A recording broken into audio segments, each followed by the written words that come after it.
Bonsoir, Monsieur Bachir, c'est un plaisir de vous voir. Et je vais voter, comme d'habitude, de façon symbolique, d'abord pour le président Gbagbo, et ensuite je voterai pour Robert Mugabe.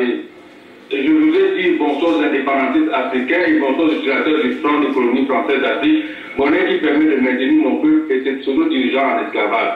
Très rapidement, je vais revenir sur ce qui s'est passé aujourd'hui au procès à la CPI de M. Gbagbo. C'est très important, je sais que ce n'est pas totalement le sujet, mais c'est très important. Voyez-vous, depuis plusieurs jours, il y a des bouts, entre guillemets, des erreurs qui se produisent, c'est-à-dire qu'on diffuse des noms, on est comme si il y a une mauvaise organisation pour passer, pour que tous les Africains puissent voir le procès. Et aujourd'hui, les noms de beaucoup de témoins ont été révélés, c'est-à-dire Mangou, Kasaparate et autres.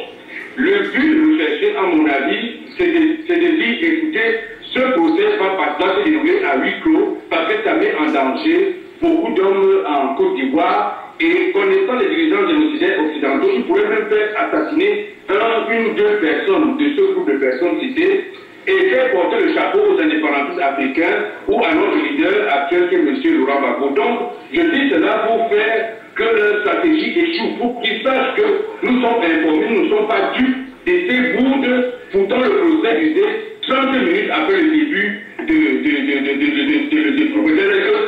Il y a le procès, on passe 30 minutes après, ils ont le temps de censurer tout ce qu'ils veulent, mais ils laissent chuter cela et je pense que ça décède.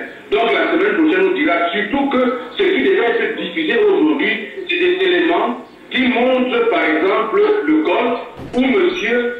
Soro appelé le 7 décembre à attaquer la RDI par l'État. Vous voyez, ça devait être diffusé et dans ce élément, on voyait les militaires onusiens qui sont pour moi des terroristes alliés aux militaires de Soro pour attaquer la Côte d'Ivoire. Donc, c'est quelque chose qui pourrait faire beaucoup de mal. Alors pour la CPI, parlant de la CPI, parlant de ce qui va être fait et que les chefs d'État vont quitter, peut-être les gens comme le Mugabe, peut-être les hommes comme Zuma, peut-être, je dis bien peut-être. Mais voyez-moi, un président ayant pour monnaie le plan économique français d'Afrique ne peut pas grand-chose. Regardez Sassou Nguesso vient de recevoir Bensouda, alors que lui-même il peut être poursuivi par la Cour pénale internationale. Vous voyez, c'est vous dire à quel point nous sommes contrôlés. Je veux dire, nos dirigeants, entre guillemets, nos dirigeants, sont contrôlés par tout cela. Aucun d'eux ne peut penser que le plan CFA est une bonne chose pour eux. Mais pourquoi ils le conservent? Parce qu'ils sont liés. Ils savent qu'avoir l'armée états-unienne dans son pays, c'est dangereux pour la population. Mais qu'est-ce que vous voyez? Il y a des États-Unis. Votre position, elle est claire, on peut vous comprendre.